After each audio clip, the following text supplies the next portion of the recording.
हरे कृष्णा। सभी भक्तों का स्वागत है। भगवत गीता का सुंदर पाठ हम कर रहे हैं। श्री कृष्ण हमें दिव्य ज्ञान दे रहे हैं।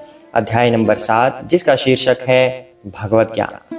भगवान हमें इतना सुंदर ज्ञान दे रहे हैं, ये भी बता रहे हैं कि दैनिक जीवन में हम मंदिर जाते हैं, हम श्री कृष्ण की शरण में जाते हैं, तो वो कौन लोग होते हैं, किन जरूरतों की वजह से हम भगवान के पास जाते हैं, कौन को लोग होते हैं, रिमाइंड कर लेते हैं। श्री कृष्ण ने बताया कि जो लोग पीड़ित होते हैं, उनको कोई दुख होता है कि हे प्रभु मेरा ये दुख मिटाइए, उसके लिए भगवान के पास आते हैं, मंदिर आते हैं। दूसरा कौन है, जिन्हें कुछ चाहिए भगवान से, कुछ आवश्यकता होती है। उनकी आवश्यकता कैसे होती है, धन की आवश्यकता हो सकती है कि हे प्रभु मुझे धन चाहिए। अर्थार्थी, भगवान ने अर्थार्थी शब्द का प्रयोग किया है, अर्थात किसी को धन की जरूरत होती है, तब वो मंदिर जाते हैं श्री कृष्ण की शरण में। अब जाते हैं क्या नहीं वो आप देख लीजिए।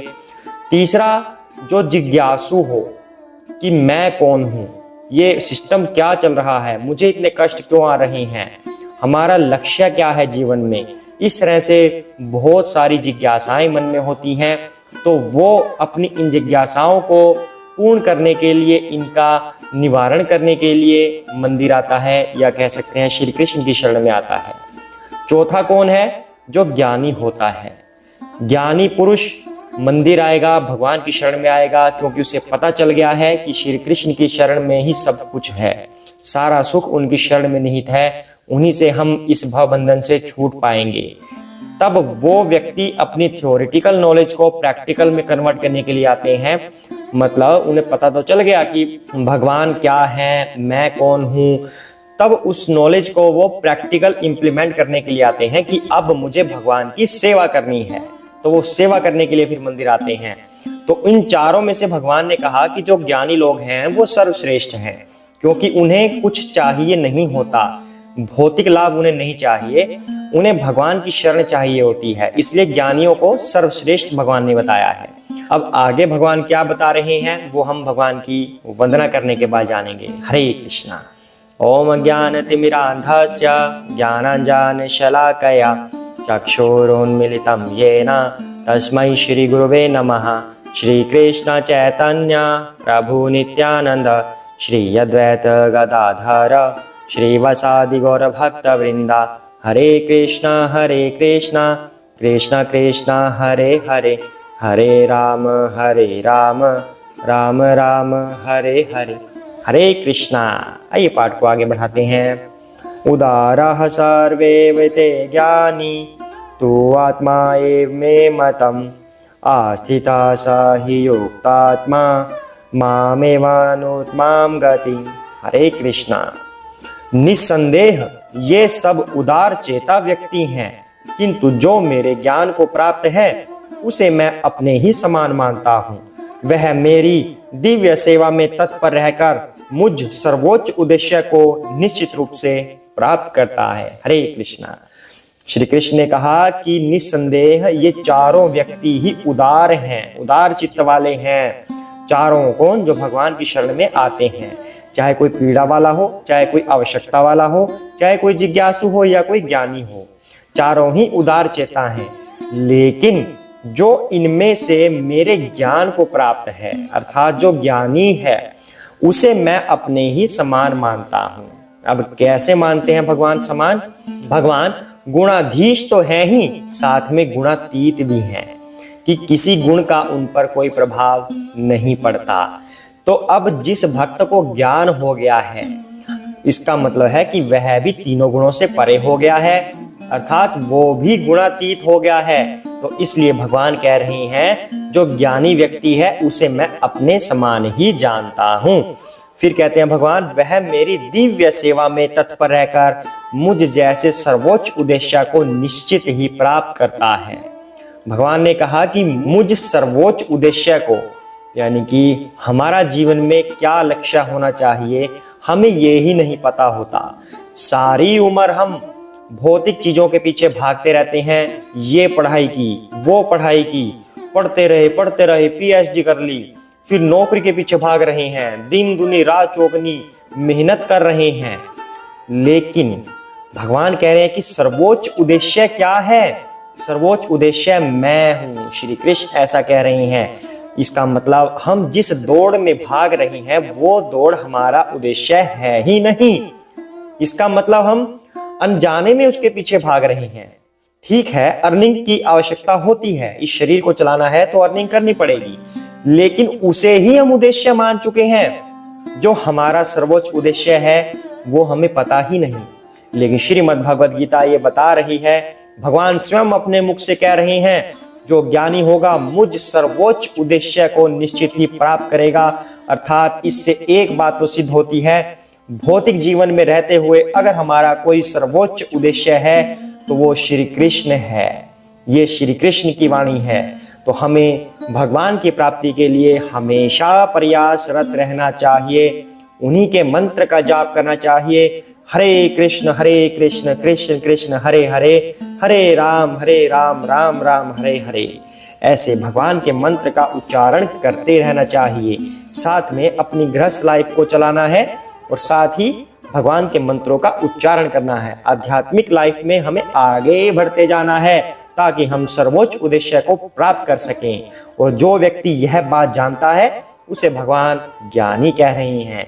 जो ज्ञानी होता है वो भगवान की सेवा में तत्पर रहता है और उन्हें निश्चय ही प्राप्त करता है, ऐसा श्री कृष्ण कह रही हैं। तो जो व्यक्ति भक्ति में लगे हुए हैं वो कभी भी अपने मन में संदेह मत करना कि हम भक्ति कर रहे हैं, उस साइड कोई है या नहीं जो हमारी सुन रहा है। कहीं ऐसा तो नहीं कि कोई भी नहीं सुन रहा, कोई कृष्ण नहीं है, कोई भगवान नहीं है, हम यूं ही भक्ति किए जा रहे हैं। तो ऐसा संदेह नहीं करना। भगवान कह रहे हैं वह निश्चय ही मुझ सर्वोच्च उद्देश्य को प्राप्त करेगा, आज नहीं तो कल उसे मेरी प्राप्ति अवश्य होगी। तो इसलिए भगवान की भक्ति में लगे रहिए। हरे कृष्णा। आगे बढ़ते हैं।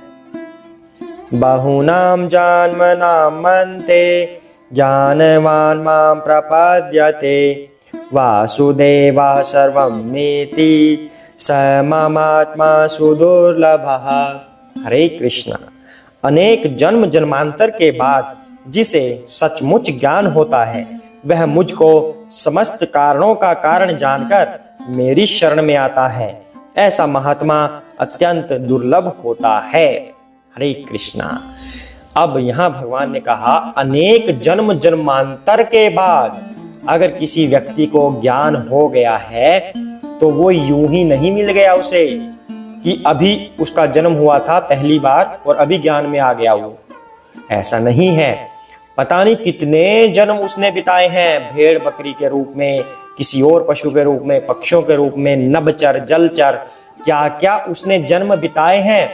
फिर मनुष्य के क्या पता उसे कितने जन्म मिले हैं। ऐसा नहीं है कि मनुष्य का एक ही जन्म मिलता है।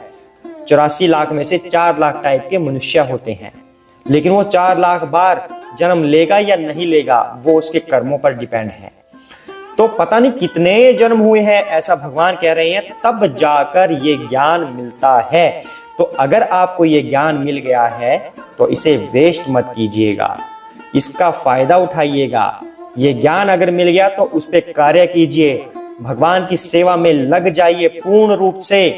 अपने गृहस्थ को और भक्ति को बैलेंस बनाकर चलिए, ये मैं फिर से कहूंगा। ऐसा नहीं कि आपको सब कुछ छोड़ने के लिए बोला जा रहा है कि सिर्फ भक्ति कीजिए बाकी कुछ मत कीजिए, खाने को कहां से आएगा, आ जाएगा अपने आप।